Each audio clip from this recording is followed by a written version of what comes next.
You. What realm is this? Alfheim? Dornheim? New Mexico? You dare threaten me, Thor, with so puny a weapon? I figured a lot of critics might pan Marvel's new comic book movie Thor simply so they could say, it's Thorable.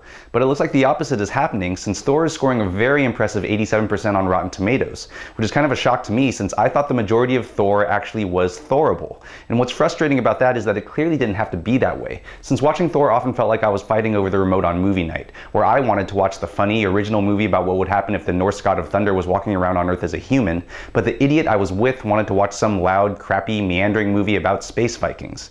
And unfortunately, the idiot won.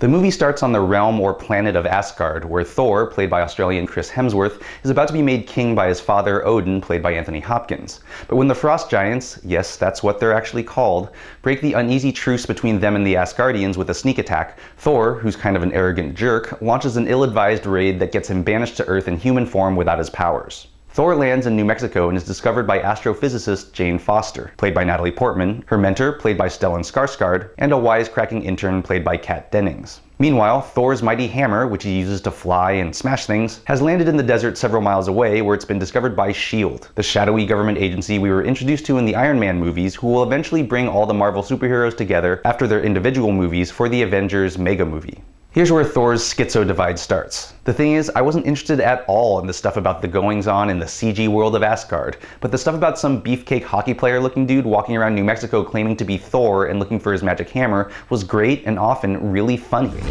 This drink, I like it. Another!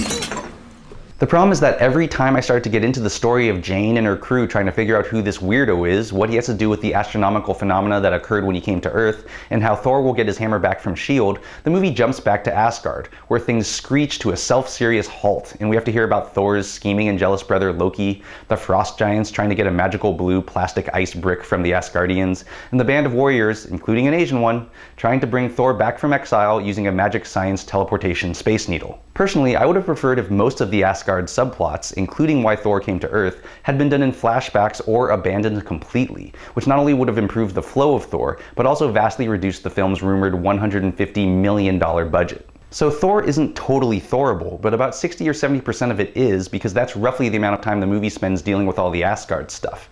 But in the other 30 to 40%, you can see a much better, more interesting movie struggling to get out from under all the CG, deafening sound effects, leaden space Viking silliness, and pointless 3D conversion, which, along with IMAX, isn't worth paying extra for. You can't say a movie is good if 60% of it doesn't work, so I gave Thor a low but proportional rating of 4.0 for the roughly 40% of the movie that did work. I'm Jonathan Kim for What the Flick.